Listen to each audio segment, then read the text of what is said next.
Selalu berdoa. Saya komentari, itu sebabnya kalau aku juga bawa mobil kemana-mana pun, aku berdoa dulu. Kenapa? Bukan karena aku kurang hati-hati. Kita sudah hati-hati kan. Tapi bisa orang lain yang kurang hati-hati. Ini pun begitu. Bapak Heri hati-hatinya dia, pas anggotanya kurang hati-hati. Ya. Tapi saya percaya selalu bagi orang yang berharap pada Tuhan, berserah pada Tuhan, selalu ada Tuhan yang melindungi. Amin.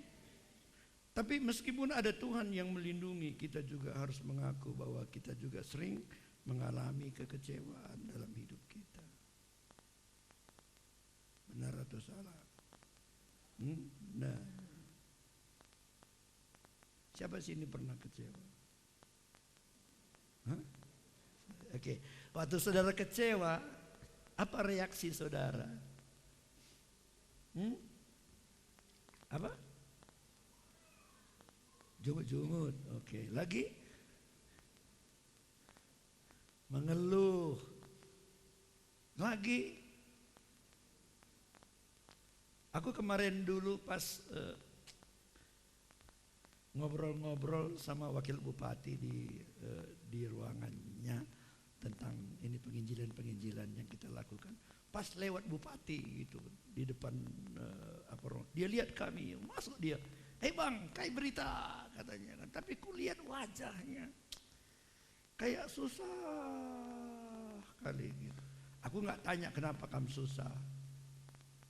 Tapi pasti ada kekecewaan. Selalu kekecewaan itu bisa menimbulkan kesusahan. Tetapi kita anak Tuhan kan beda.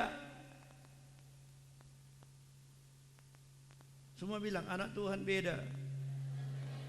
Bilang sama sebelahnya, anak Tuhan beda kawan, bilang.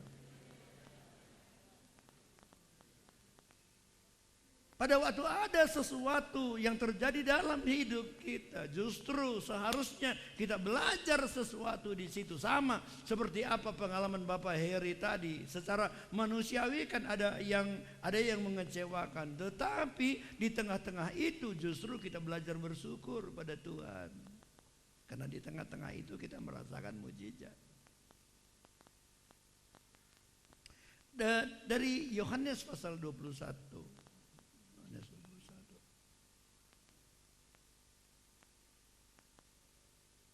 Ayat 3.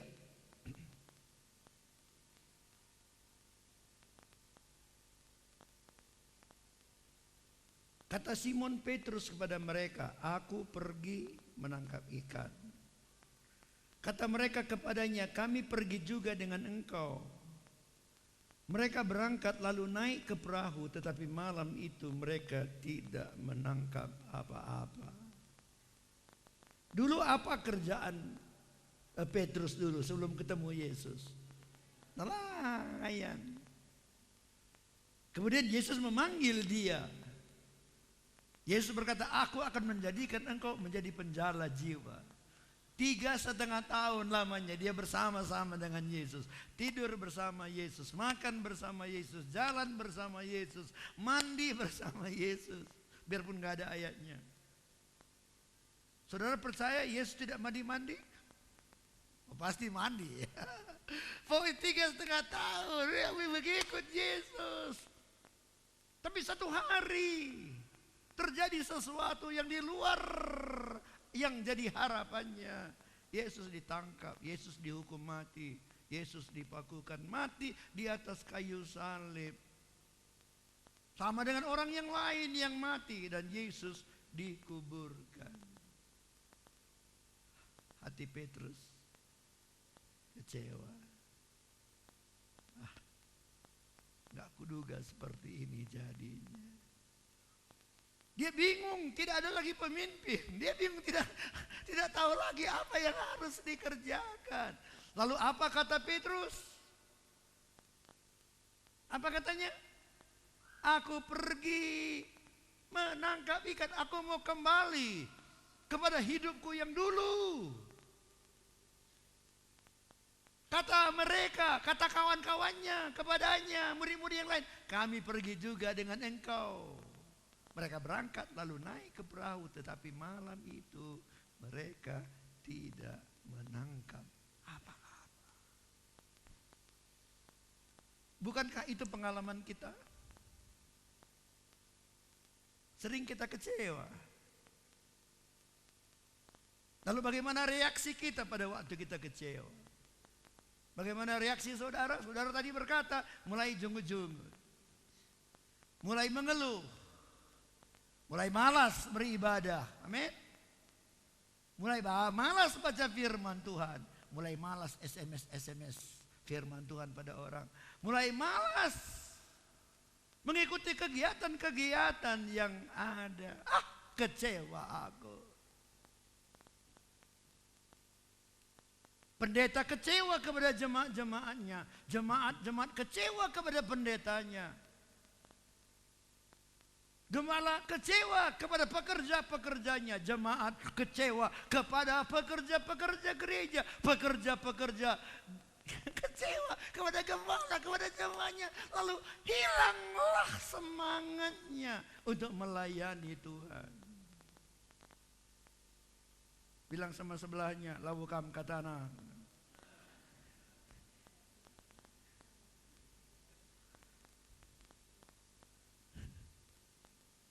Apalagi kita mulai dengar ngomongan-ngomongan orang. Wah, ya, bagi. Mulai ngomong. Ngomje.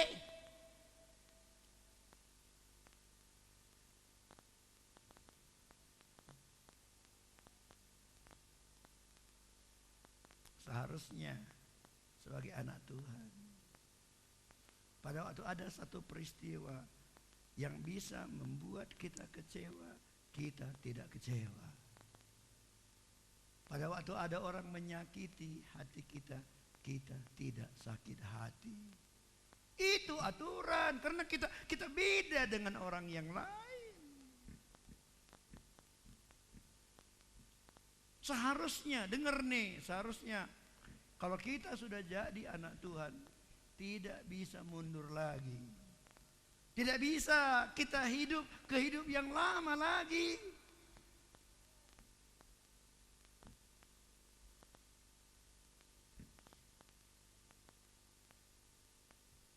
Bilang sama sebelahnya, tidak ada lagi jalan mundur bagimu kawan. Bilang.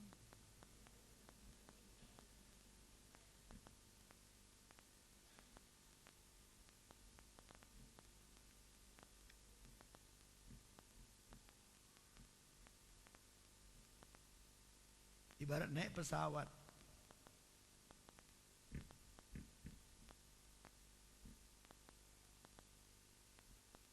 Udah diisi minyaknya pas Medan Jakarta. Udah jalan, udah lewat Padang, udah lewat Pekanbaru, udah di atas Palembang. Lihat Citadingku. Yang penting kan. Lalu kita bilang sama pilot tolong balik ke Medan. Pilot bilang, Pak, tidak ada jalan mundur lagi. Kalau balik ke Medan enggak cukup lagi minyak.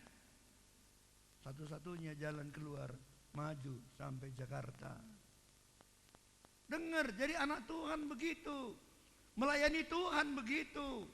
Saudara kalau ikut di Komsel begitu, jadi asar begitu, jadi PKS begitu, jadi pengerja begitu, jadi gembala begitu. Kalau kita sudah mengambil keputusan melayani Tuhan, mengikut Tuhan, tidak ada jalan mundur lagi.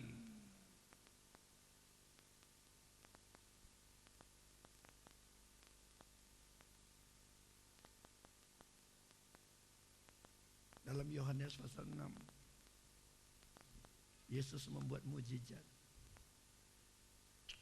Memberi makan 5.000 orang, hanya yang dihitung laki-laki aja 5.000 orang hanya dengan 5 roti dan 2 ikan, dan sisa berapa?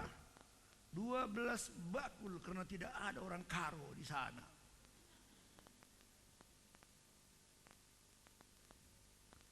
Karena orang karo biasa bawa plastik.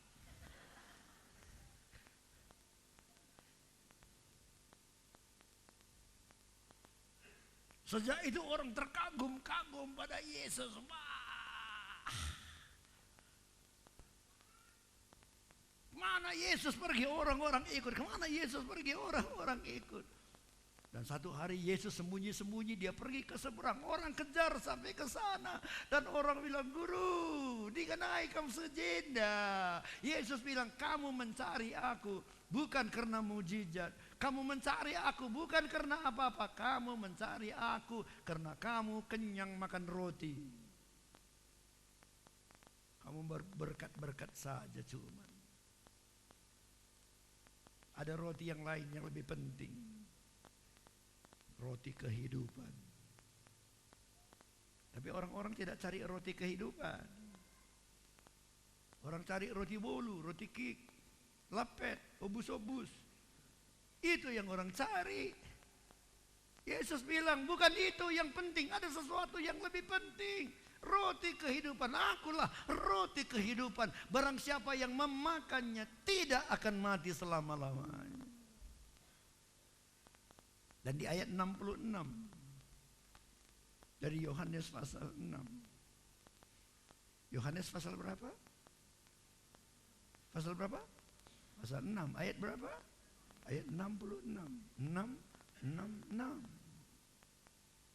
Apa dikatakan sana? Mulai dari waktu itu banyak murid-muridnya mengundurkan diri dan tidak lagi mengikut dia. Banyak orang mundur karena mereka merasa yang kami mau itu roti berkat. Aku merasa tidak diberkati. Mereka mulai mundur.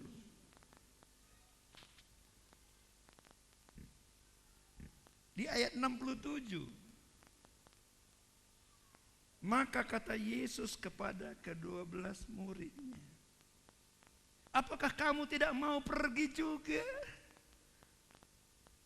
Kalau orang-orang mulai sada-sada, mulai laus, satu-satu mulai pergi. Lalu Yesus berhadapan dengan 12 muridnya dan berkata, kalian tidak pergi, kalian tidak meninggalkan aku, kalian tidak sama dengan orang-orang yang lain, kalian tidak pergi. Dan apa dijawab oleh muridnya di ayat 68?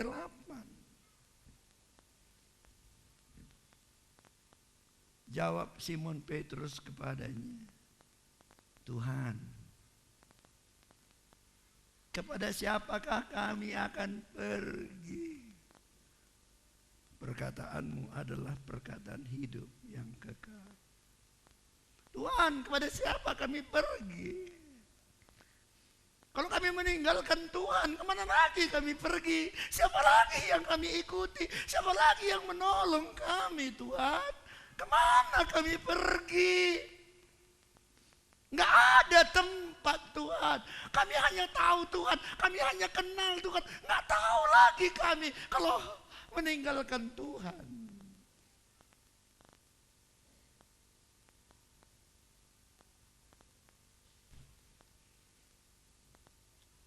Begitulah seharusnya prinsip kita. Apapun yang terjadi, kita nggak mau mundur. Apapun yang terjadi kita nggak mau lemah. Apapun yang terjadi kita tidak mau tinggalkan pelayanan. Apapun yang terjadi kita nggak peduli. Apapun kata orang, Tuhan, aku mau mengikut Engkau, aku melayani Engkau, karena tanpa Engkau kemana kami akan pergi? Jadi seharusnya pada waktu seperti ada kekecewaan dalam diri kita, pada waktu itu justru seharusnya membawa kita makin dekat dengan Tuhan. Tapi kan banyak orang di sekeliling kita, waktu mereka kecewa, mereka makin jauh dari Tuhan. Waktu mereka kecewa, mereka meninggalkan Tuhan. Uga maka kamu laku gereja, melala kalau masalahku. Atur nama melala masalah maka ku gereja. Kenapa enggak gereja? Sakit kepala aku. Aturan justru sakit kepala baru datang ke rumah Tuhan supaya mengalami kesembuhan. Bilang sebelahnya, begitu aturnya kawan.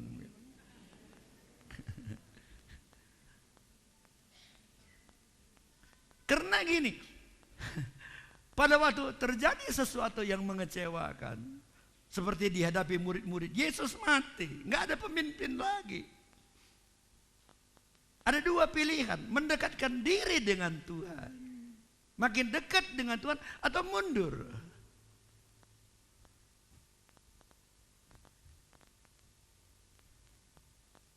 Apa arti mundur?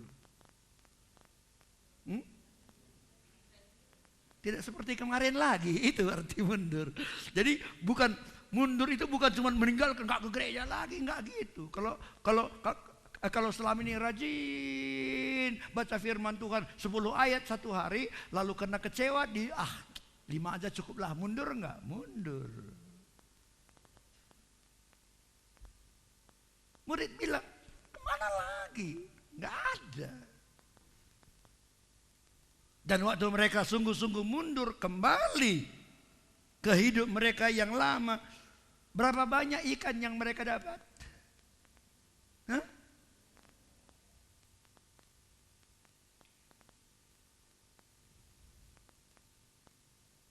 Tetapi malam itu mereka tidak menangkap apa-apa. Ada masalah hidup biasa. Bilang sama sebelahnya, kalau tidak mau bermasalah, matikan.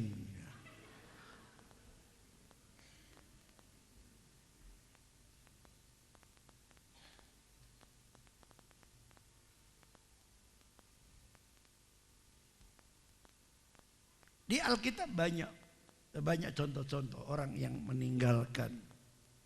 Contohnya Elimeleh, Naomi, ya. Ibu Naomi, Samoni. Ada Mahlon, ada Kilion. Mereka kesulitan nggak di Bethlehem? Kesulitan. Lalu apa mereka melakukan? Mereka tinggalkan Bethlehem. Mereka pergi kemana? Ke Moab. Kenapa mereka meninggalkan Bethlehem, pergi ke Moab? Karena mereka berpikir bahwa Moab akan lebih baik dari Bethlehem. Betulkah Moab lebih baik dari Bethlehem? Tidak. Kenapa? Karena sampai di Moab, Elimeleh mati, Mahlon mati, Kilion mati. Tidak ada yang baik. Ingat di firman Tuhan, orang yang turun dari Yerusalem ke Jericho, apa yang mereka dapatkan? Perampok di tengah jalan yang memukuli dia.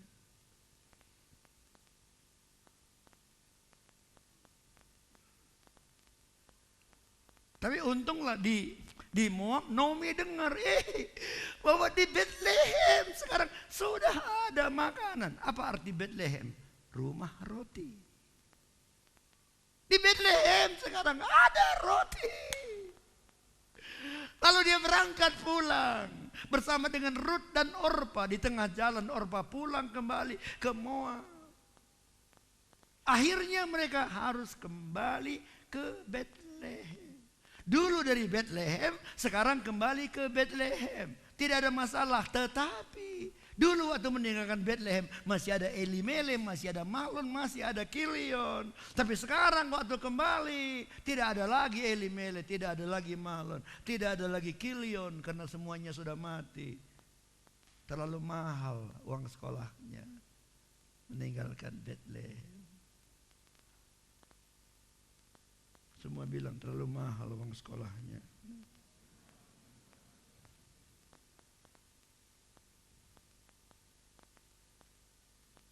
Bilang sama sebelah, kawan, bayar uang sekolah biasa tapi jangan terlalu mahal. Bilang.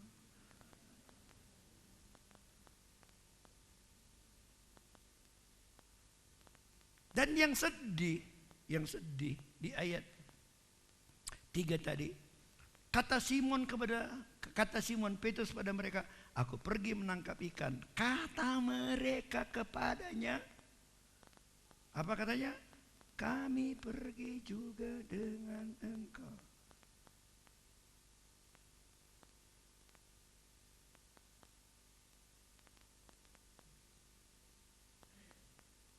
Saya mau tanya saudara, kalau saya lemah dan jatuh, nggak mau melayani lagi, udahlah. Aku dulu main-main bandnya kerjaku. Balik lagi aku kerja yang dulu. Saudara ikut jadi lemah apa enggak? Hah? Ikut apa enggak? Ikut apa enggak? Ikut. Kenapa? Karena hidupku berpengaruh kepada hidup saudara. Saudara mesti ngerti bahwa tiap-tiap orang di ruangan ini hidupnya berpengaruh pada orang yang lain. Ada di sini ada satu orang yang berani berkata, aku tidak ada pengaruh hidupku sedikit pun kepada orang lain. Ada, coba angkat tangan. Enggak ada. Semua kita ini hidup kita berpengaruh pada orang lain. Sehingga kalau kita menjaga diri kita, kita jadi kuat dan antusias dan berkobar-kobar untuk Tuhan. Itu mempengaruhi orang lain. Tapi kalau kita mulai lemah, kita bersungut-sungut, kita sakit hati, itu juga mempengaruhi orang yang lain. Maka perlu dalam hidup ini hati-hati. Perlu penguasaan diri. Kuasai diri kita. Tinggalkan Tuhan, hasilnya kosong. Jangan mundur.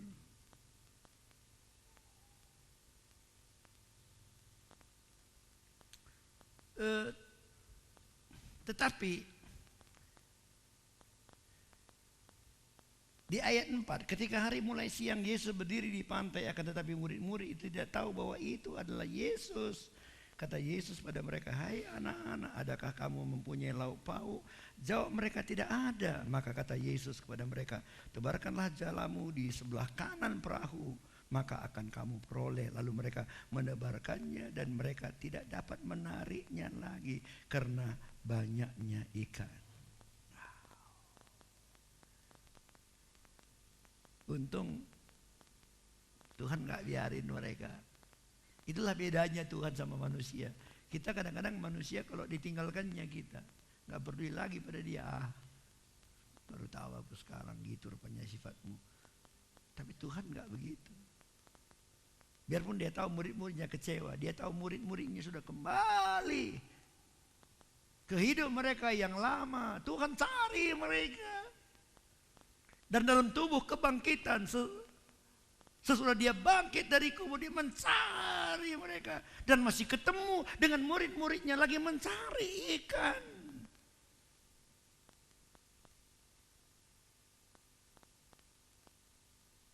Dan Yesus tanya, kamu punya ikan? Kamu punya lauk pauk?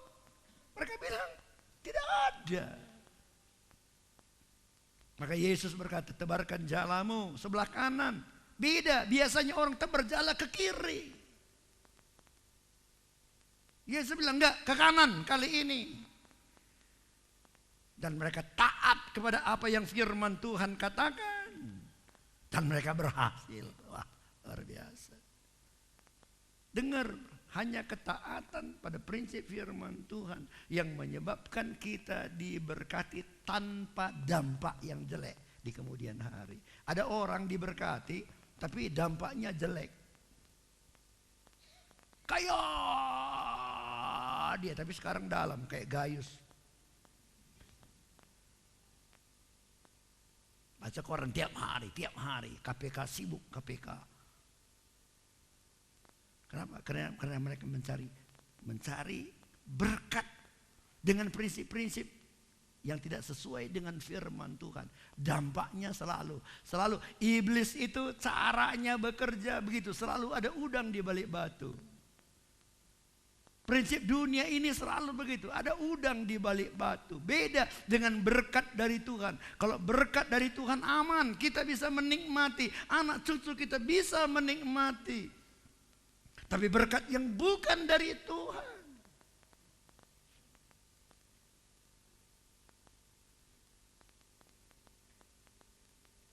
ujung-ujungnya jelek. Ada seorang yang sangat kaya dulu semasa dia hidup. Kaya sekali. dokter pribadinya teman saya. Dokter pribadinya, itu kawan saya. Dokter pribadinya ini yang cerita. Dia itu kalau mau ngambil ladang orang ini. Jadi ada satu ladang berapa hektar. Banyak ditanam orang, situ pisang. Jadi satu hari malam-malam disuruhnya orang-orang berapa ratus orang dibabat habis semua pohon pisang itu. Berapa hektar, babat habis. Dan malam itu segera mereka bangun gubuk dari tepas, tarum atap. Selesai satu malam itu, selesai semua. Besoknya waktu yang punya ladang itu datang, heran dia, mana ladangku? Kok banyak rumah di sini? Dia bilang, kenapa kalian bangun rumah di ladangku?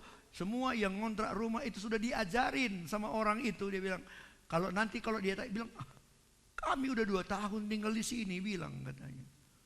Semua bilang, kami 2 tahun di sini. Panggil polisi, dikasihnya duit semua kan. Panggil pengadilan, nah kasih duit. Perkara kemana pun menang dia. Sampai hari ini tanah itu jadi miliknya. Dia sudah mati. Meninggalkan uang triliun.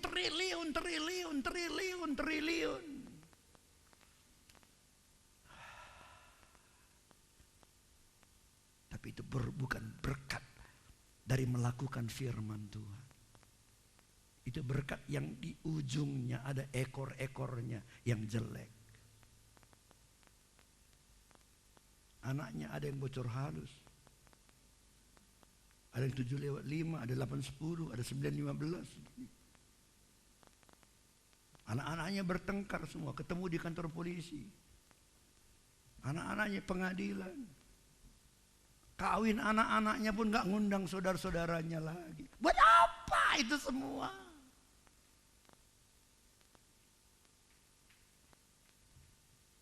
Hanya berkat yang kita dapatkan berdasarkan keputusan kita hidup dalam prinsip firman Tuhan. Itulah berkat yang sejati yang berasal dari Tuhan.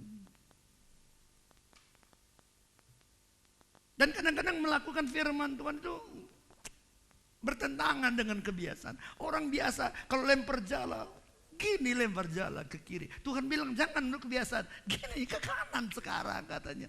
Memang firman Tuhan sering sekali disampaikan tidak seperti biasa.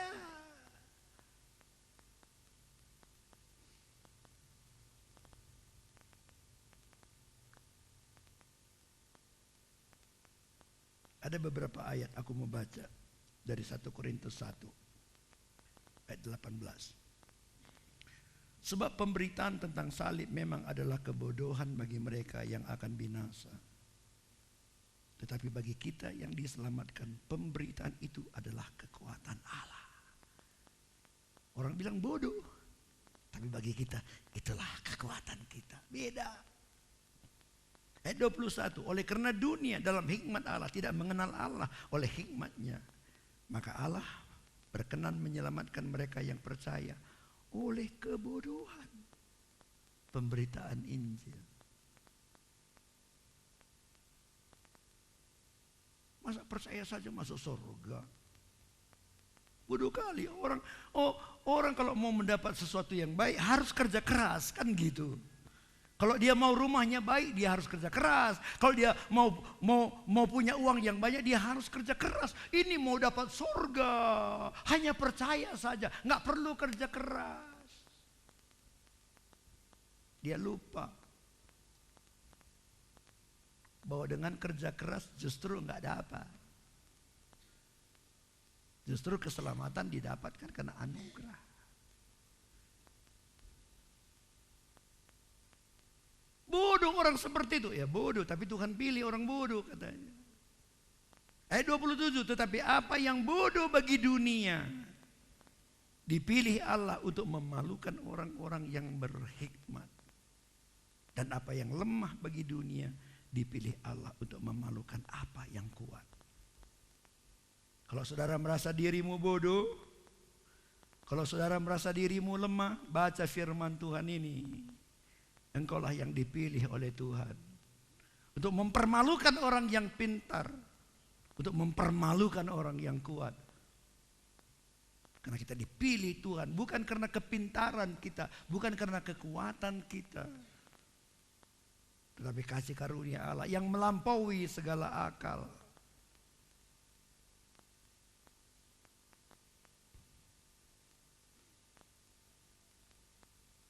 Gideon disuruh berperang melawan orang Amalek. Musuhnya ratusan ribu. Ayo perang, kata Gideon. Kumpul 32.000 orang. 32.000 lawan ratusan ribu. Wah, mana bisa menang? Seharusnya Tuhan bilang, oke, panggil lagi yang lain. Kan gitu. Tuhan enggak. Tuhan, terlalu banyak. Ya, 32.000 terlalu banyak kata Tuhan. Padahal musuh ratusan ribu. Kalau menurut pikiran kurang banyak. Tapi Gideon tunduk pada firman Tuhan. Dia berkata, udah semua yang takut pulang. Pulang 22.000. Tinggal 10.000. Makin kuat atau makin lemah? Makin lemah. Tinggal 10.000, 32.000 pun terlalu sedikit. Tinggal 10.000. Ya Tuhan, Tuhan, 10.000 juga terlalu banyak. Suruh mereka minum semua.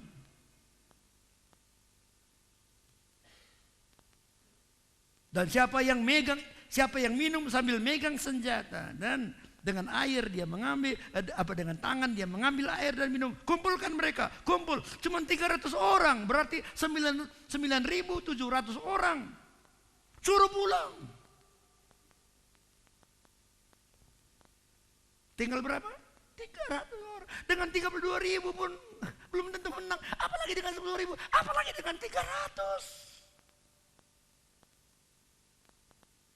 Tapi Gideon tunduk, taat pada firman Tuhan. Dan orang Midian, orang Amalek yang ratusan ribu dikalahkan tanpa korban satu orang pun. Nggak usah mereka capek-capek berperang. Cuman angkat obornya, tiup trompet, torot, dan mereka saling membunuh semua. Dang dong. Menang, kenapa? Bukan karena mereka kuat, bukan karena mereka jago, tapi karena mereka taat pada firman Tuhan. Di mana firman Tuhan seperti kebodohan, kan bodoh. Kok makin sedikit, kok dikurangin.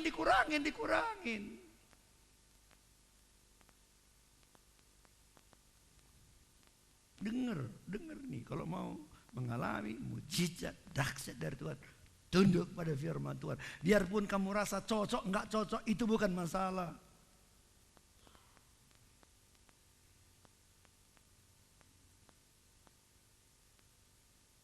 Kalau firman Tuhan, kasihi istrimu, katanya pada suami-suami, lagi bagi ukur. Kasihi. Amin, kata ibu-ibu. Itu dengar tuh. Amin. Istri-istri sama. Tunduk pada suamimu, hormati suamimu, kasihi suamimu, kata firman Tuhan. Meskipun suamimu tidak seperti yang engkau harapkan. Tunduk pada firman Tuhan, maka di sana akan ada mujizat yang berasal dari Tuhan. Bapak-bapak bilang amin. Oh ya. Satu-satu.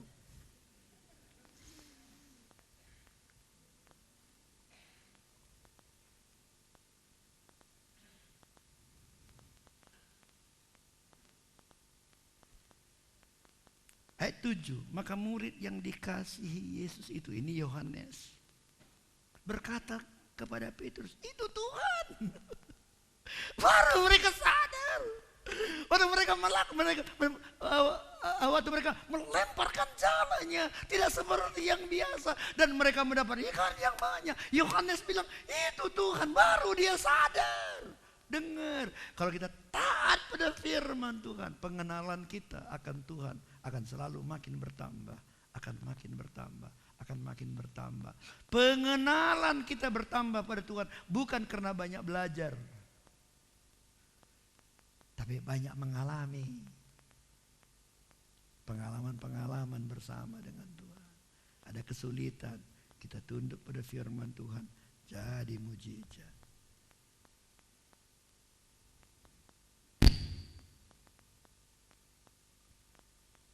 Janda Sarafat lapar dia. Anaknya pun lapar. Nasi cuma sepiring.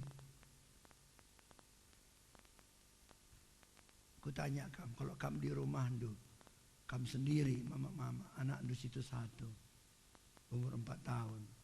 Udah lapar, udah kurus kering kamu, lapar. Lalu aku datang, aku sehat.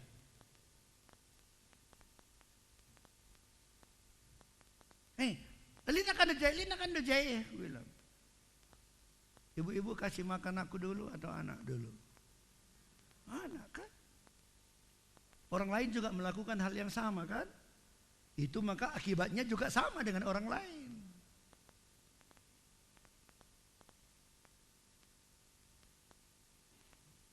Bilang sebelahnya, adi bagailah kamu doa harus kelak si deban.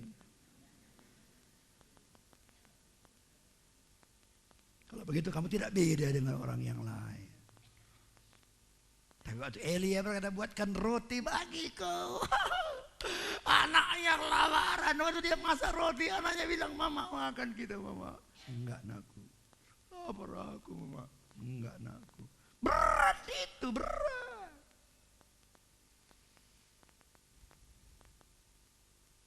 Tapi dia belajar taat. Dan di sana ada mujizat. Seandainya dia tidak taat, dia memang makan sekali itu, sudah itu dia akan mati. Karena kemarau masih panjang. Tidak ada di mana-mana ada makanan. Di sekelilingnya banyak orang mati kelaparan. Seandainya dia tidak taat, memang dia sukses untuk waktu yang pendek, 1 hari 24 jam. Tapi sesudah itu dia juga akan mati kelaparan. Tetapi karena dia taat, semua berkata taat. Kai bahasa karo, apa bahasa karonya taat? Hah?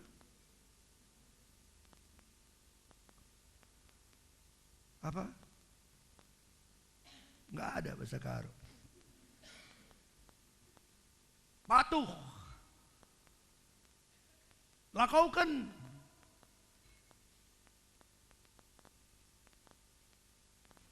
Meskipun itu seperti kebodohan. Tapi kita semua tahu apa yang dicatat di Alkitab. Tepung yang sedikit tak habis-habis. Minyak yang sedikit tak habis-habis. Aku mau tanya saudara, boleh kan? Kalau seandainya uang yang di kantong saudara enggak habis-habis, saudara mau sekarang berapa uang di kantong saudara?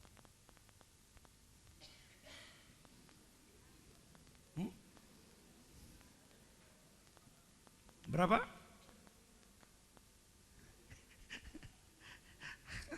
Berapa saja. Berapa saja, tidak ada masalah. Apakah itu 1.000 atau 5.000, 10.000, nggak ada masalah. Biarpun orang lain punya uang triliun, kita bisa bilang besok mungkin kau akan bangkrut. Tapi aku biarpun cuma 50.000 di kantongku, aku bisa beli mobil Innova. Karena nggak habis-habis nih, datang lagi tuh. 4 hari bagi dat Innova sadam meludah. Dari mana mujizat terjadi? Dari ketaatan akan firman Tuhan. Coba bilang kepada sebelahnya sambil tepuk-tepuk bahunya, kawan, kamu bukan kurang pengetahuan, cuman kurang taat.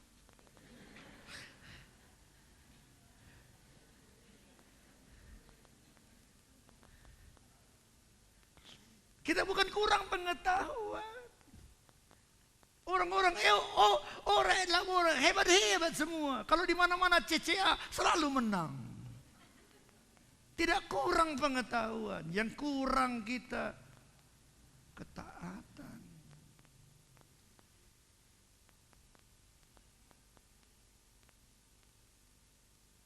Waktu taat, ada mujizat di sana. Wow. Rindu mujizat, taat. Waktu dikecewakan tetap taat pada firman Tuhan. Waktu ada masalah tetap taat pada firman Tuhan. Pada waktu kekurangan tetap taat pada firman Tuhan. Di sana Tuhan sediakan mujizat. Di sana Tuhan sediakan mujizat.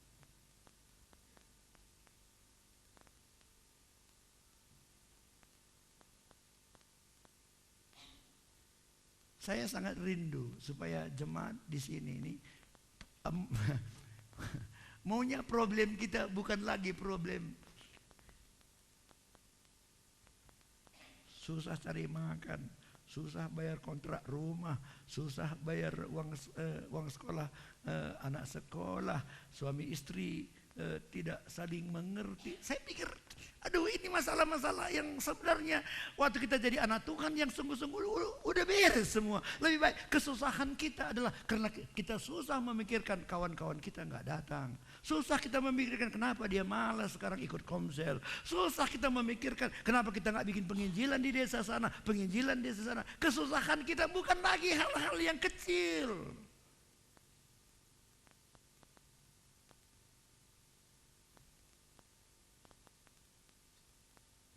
Kalau kita ada kesusahan, biarlah kesusahan kita itu menyangkut hal-hal yang kekal.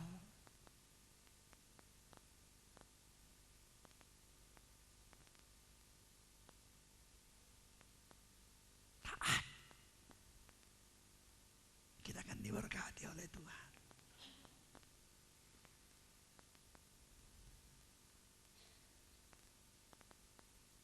Ayat 9, ketika mereka tiba di darat, mereka melihat api arang dan di atasnya ikan dan roti. Kata Yesus pada mereka, bawalah beberapa ikan yang baru kamu tangkap itu. Simon Petrus naik ke perahu, ayat 11. Simon Petrus naik ke perahu lalu menghela jala itu ke darat, penuh dengan ikan besar, 153 ekor banyaknya. Berapa banyak? 153 besar. Berapa kilo kira-kira itu? Kalau ikan besar-besar, apa artinya 153? 153, 1 tambah 5 tambah 3 sama dengan berapa? 9. Kalau 5 kurang 3 kurang 1,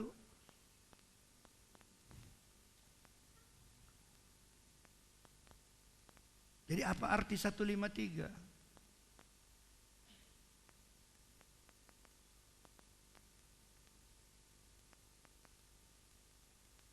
Ada orang bilang itu sesuai dengan apa raja-raja di Inggris ini. Pusingnya gitu-gitu kok pusing kita. Aku cuma tahu satu perkara.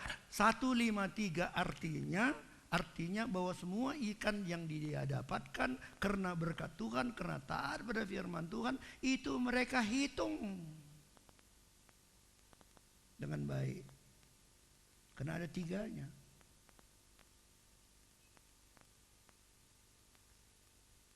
Berapa orang kalian kumpul? Ya 200-an. Aku paling sulit, aku rasa kalau baca iklan. Ada mobil, harganya berapa? 100 jutaan. Waktu datang itu 100 juta berapa? 100 juta, 199 juta katanya. Kena tipu lagi. 153 artinya mereka hitung.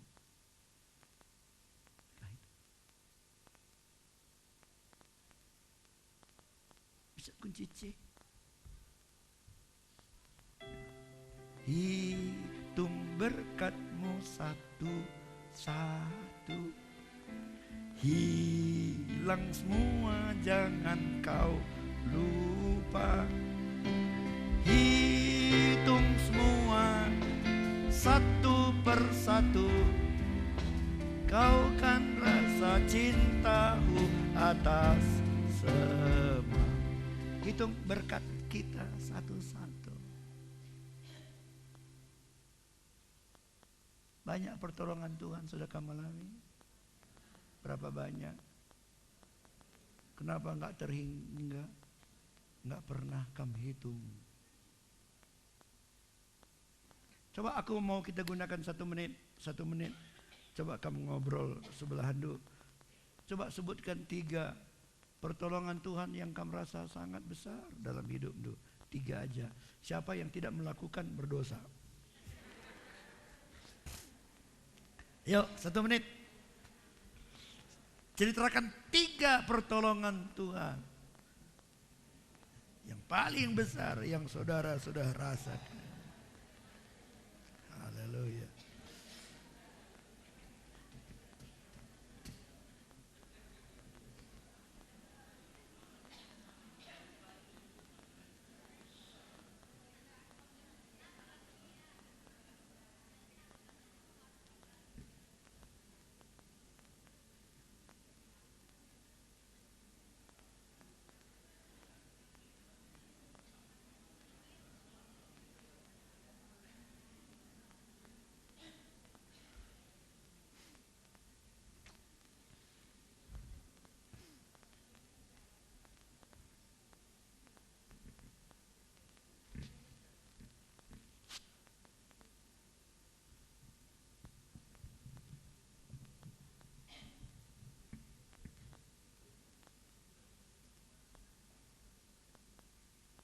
Kalau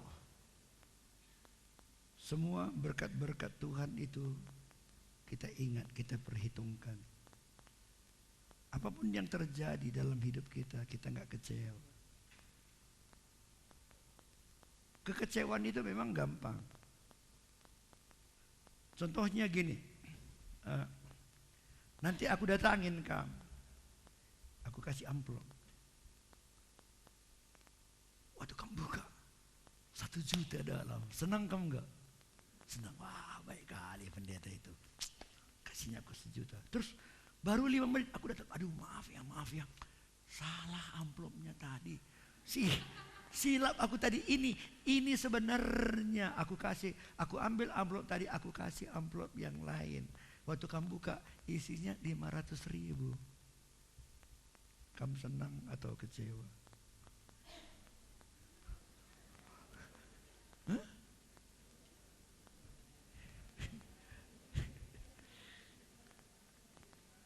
Nah, itu kan lucunya kan. Kalau senang ya bener kan. Asa dia di lo kena kadain na pikta J. Tapi kalau salah cara berpikir, iya, atau tadi 1 juta, jadi cuma 500 cuman. Cara kita berpikir itu yang sering justru membuat kita hilang sukacita. Bilang sama sebelahnya, jangan seperti anak-anak kawan. Anak-anak kan gitu. Coba ada 3 anak-anak main-main situ. 1 kasih 1 coklat, 1 kasih 2, 1 kasih 3. Pergi kita. 5 menit lagi datang, ngapain mereka? Lagi berkelahi. Anak-anak.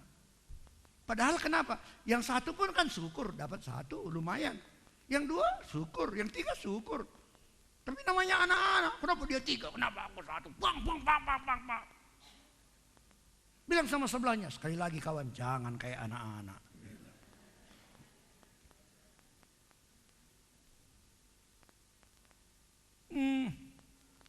Di ayat yang ke-9, ketika mereka tiba di darat, mereka melihat api arang dan di atasnya ikan dan roti. Ayat 12, kata Yesus kepada mereka, marilah dan sarapanlah. Tidak ada di antara murid-murid itu yang berani bertanya kepadanya, siapakah engkau? Sebab mereka tahu bahwa ia adalah Tuhan. Ayat 13, Yesus maju ke depan, mengambil roti dan memberikannya pada mereka. Demikian juga ikan itu. Sampai mereka ke darat. Dari laut, dingin, lapar. Udah siap Yesus, dia sediakan roti, sediakan ikan. Mari makan. Mereka diam semua. Kenapa mereka diam? Karena mereka sadar. Mereka salah. Kenapa mereka kembali ke hidup yang lama? Kenapa mereka melupakan apa yang Yesus mau supaya mereka pergi kemana-mana memberitakan Injil? Mereka sadar, mereka salah. Diam semua. Tapi Tuhan baik, Tuhan selalu tidak mengingat kesalahan kita. Dia melayani kita. Kalau kita selalu mengingat kebaikan Tuhan, wah betapa Tuhan itu baik.